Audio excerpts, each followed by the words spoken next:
আপোনালোক সাংবাদিকসকলে যদি যোৱা সময়খিনিত হিমন্ত বিশ্ব শৰ্মা চৰকাৰৰ দিনত কিমান শিক্ষকে শিক্ষা বিভাগৰ পৰা আৰু তেওঁলোকৰ এটো কি কয় আপোনাৰ শিক্ষা বিভাগৰ এটো কি বুলি কয় ডিপাৰ্টমেণ্টটো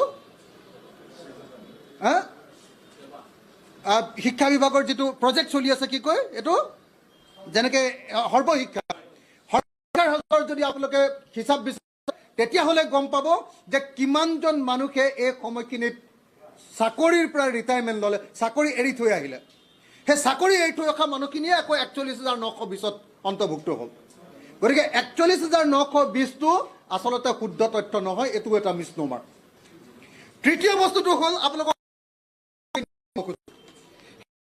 এতিয়া ফৰ্থ গ্ৰেডৰ যে চাকৰিবিলাক বিচাৰিছে এডভাৰটাইজমেণ্ট এতিয়ালৈকে যে চাকৰি দিয়া নাই তাতো সাংঘাতিক ধৰণৰ অভাৰলেপিং যেনেকৈ ধৰক ক্লাছ 8 লেভেলৰ পোষ্ট আছে 9,600টা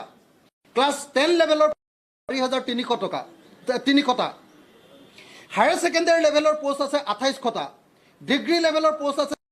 1,111টা আৰু ড্ৰাইভাৰ লেভেলৰ পোষ্ট আছে 1,100টা এই যে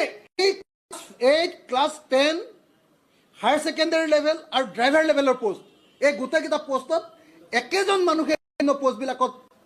ইণ্টাৰভিউ দিছে আৰু এনেকৈ ইণ্টাৰভিউ দিওঁতে একেজন মানুহৰ নামে অভাৰলেপিং হৈ আহিছে তেনেকৈ 40% মান মানুহৰ নাম অভাৰলেপিং হৈ আহিছে আজি যদি এই অভাৰলেপিঙৰ সমাধান নকৰে কোনো পধ্যে 1 লাখ নিবনুৱাৰ নিযুক্তি ঘোষণাও কৰে কাইলৈ 1 লাখ নিবনুৱাৰ নিযুক্তি দিলো আসলতে তাৰ 40% মান নিবনুৱাৰ নিযুক্তি নহব 60% মান অৰ্থাৎ 60,000 মানুহৰ 60,000 বা 70,000 মান মানুহকে আসলতে নিযুক্তি দিয়া হ'ব গতিকে এই মুহূৰ্তত যদি সঁচাকৈ 1 লাখ নিবনুৱাৰ নিযুক্তি এতিয়াও দিবলৈ মন আছে তেতিয়াহ'লে আমি দাবী উত্থাপন কৰোঁ যে এই অভাৰলেপিং সমস্যাটোৰ সমাধান কৰক অভাৰলেপিং সমস্যাটো সমাধান কৰিবৰ কাৰণে উপায় আছে তেওঁলোকে 1 নম্বৰ কামটো কৰিব লাগিব যে চইচ এই যে একেটা পদৰ কাৰণে 3জন মানুহে ক্লাছ 8 লেভেলৰ পোষ্টৰ কাৰণেও 4th গ্ৰেডৰ কাৰণেও দিছে ক্লাছ 10 লেভেলৰ কাৰণেও দিছে আৰু ড্ৰাইভাৰৰ কাৰণেও দিছে সেই 3জন মানুহক ক'ব লাগিব যে তুমি কোনটো প্ৰিফাৰ কৰা তাৰ 1 2 3 দি দিব লাগে অনুসৰি তেওঁলোকক কৰিব লাগে দ্বিতীয়তে যিবিলাক পোষ্ট আছে তাত এটা ৱেটিং লিষ্ট ব্যৱস্থা কৰিব লাগে ৱেটিং লিষ্ট দিলে তেতিয়াহ'লে যিবিলাক পোষ্ট যিবিলাকত হেৰি নকৰিব আপোনাৰ কি কয় যিজন মানুহে যোগদান নকৰিব সেই পোষ্টবিলাকত আকৌ অন্য নতুন মানুহক দিব পৰা যাব গতিকে এই মুহূৰ্তত আমি এই দাবী উত্থাপন কৰিলোঁ আমি আকৌ কৈছোঁ হিমন্ত বিশ্ব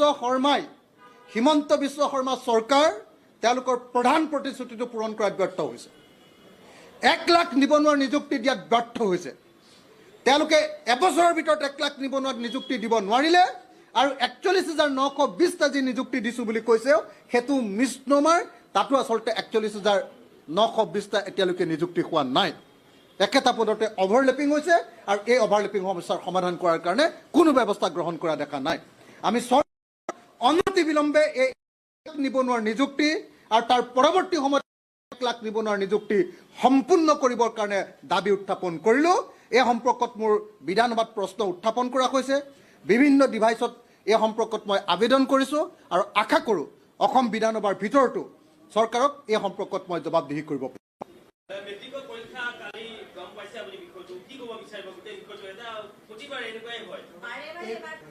তাৰমানে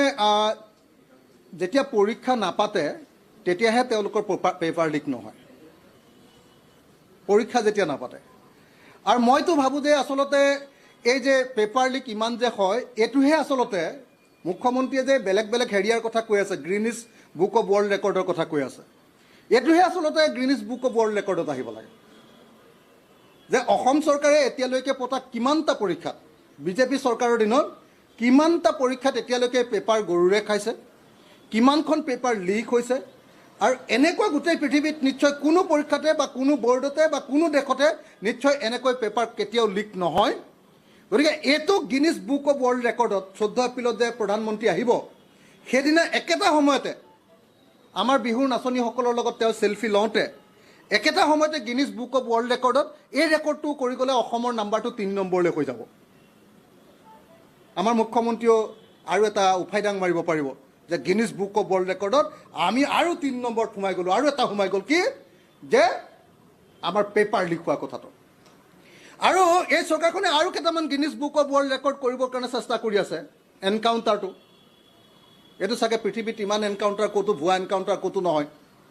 উচ্ছেদটো, এইটো এটা চাগে গিনিজ বুক অফ ৱৰ্ল্ড ৰেকৰ্ডত সোমোৱাবৰ কাৰণে তেওঁ এপ্লাই কৰিব পাৰে মুখ্যমন্ত্ৰীয়ে। তাৰ কাৰণে ইমান 100 কোটি টকা খৰচ নকৰিলেও হ'ব অৱশ্যে, অলপ কম পইচা খৰচ কৰিলেও, বাকীখিনিতো হৈয়ে গ'ল। গতিকে এতিয়া তেওঁ খালি ডেমনষ্ট্ৰেশ্যনটো কৰি কামটো কৰি ল'ব পাৰে আৰু। এতিয়া খালি মোৰ এটা প্ৰশ্ন হ'ল দেই, এই যে পেপাৰ লিক হৈছে, মুখ্যমন্ত্ৰীয়ে মেট্ৰিক পৰীক্ষা পাতিব বুলি তেওঁ নিজৰ ক্ৰেডিটটো লয়, আমুক তাৰিখে মেট্ৰিক পৰীক্ষা হ'ব, তেওঁ টুইটত দিয়ে। পেপাৰ লিক হোৱা কথাটো টুইটত দিছেনে নাই মুখ্যমন্ত্ৰীয়ে? এনেতো যিমান কাম ভাল কাম হয় নহয়, চববিলাক ক্ৰেডিট মুখ্যমন্ত্ৰীলৈ যায়। আপোনালোকে সংবাদ মাধ্যমে সদায় মুখ্যমন্ত্ৰীৰ প্ৰশংসা কৰি থাকে, টুইটক লৈ গোটেই তুলপাৰ লাগি থাকে। এতিয়া প্ৰশ্নটো হ'ল যে এই যে প্ৰত্যেকবাৰ, এইবাৰ মেট্ৰিক পৰীক্ষাত 3খন পেপাৰ লিক হ'ল নহয় জানো এতিয়ালৈকে? 3টা টুইট মুখ্যমন্ত্ৰীয়ে দিছেনে নাই বাৰু? টুইট মুখ্যমন্ত্ৰী credit grows two Himanta Biswa Sarma. এই যে পেপাৰ লিক হৈছে, এনেতো মানে ৰণোজ পেগুৰতো কোনো ভূমিকাই নাই। ডাক্তৰ ৰণোজ পেগুৱে মেট্ৰিক পৰীক্ষা কেতিয়া হ'ব এইটোও ঘোষণা কৰিবলৈ নাপায়। ডাক্তৰ ৰণোজ পেগুৱে পৰীক্ষাৰ ৰিজাল্ট কেতিয়া দিব সেইটোও বেচেৰাই ঘোষণা কৰিবলৈ নাপায়। একোতে নাই আৰু ৰণোজ পেগু, হয়নে নহয়? এতিয়া কিন্তু গোটেই দুখটো ডাক্তৰ ৰণোজ পেগুৰ ওপৰত। দায়বদ্ধতাটো ৰণোজ পেগুৰ, গোটেই দুখটো ৰণোজ পেগুৰ। গোটেই মন্ত্ৰীবিলাকক মুখ্যমন্ত্ৰীয়ে বাৰু ধান কটা মাৰি, নামনি অসমত যিটো ধান কটা বাৰী বুলি কয়, সেইটোত পৰিণত কৰি পেলোৱা নাই। গতিকে মুখ্যমন্ত্ৰীয়ে এই কামটোৰ কাৰণে মই ভাবোঁ যে ক্ৰেডিট ল'ব লাগে যে এইবাৰ মেট্ৰিক পৰীক্ষাত বিজেপি চৰকাৰে দক্ষ মুখ্যমন্ত্ৰী, সুদক্ষ, অসমৰ ইতিহাসৰ আটাইতকৈ ডাঙৰ মুখ্যমন্ত্ৰী, আটাইতকৈ দক্ষ মুখ্যমন্ত্ৰী হিমন্ত বিশ্ব শৰ্মা চৰকাৰৰ দিনত মেট্ৰিক পৰীক্ষাৰ এইবাৰ মেট্ৰিক পৰীক্ষাৰ 3খন পেপাৰ লিক হৈ গৈছে। Credit goes to honourable chief minister Himanta Biswa শৰ্মাজী। মানে আচলতে শিক্ষামন্ত্ৰী ৰণোজ পেগুৱে হিমন্ত বিশ্ব শৰ্মাৰ প্ৰেছাৰত হাঁহিবলৈ একেবাৰে টাইম নাপায়। চবটো আৰু কেৰাণীৰ নিচিনাহে কাম, নিৰ্দেশ দি দিয়ে মুখ্যমন্ত্ৰীয়ে। গতিকে কৰি থাকোঁতে আপোনালোকে বেয়া নাপাব ৰণোজ পেগুৰ মাথা চাথা মানে একদম গৰম হৈ থাকে। গতিকে কেতিয়াবা আপোনালোকে এনেকুৱা কথা কৈ দিলে তেওঁ যদি হাঁহিব সুযোগ পায়, সেই সুযোগটো ৰণোজ পেগুক মাজে মাজে দিব।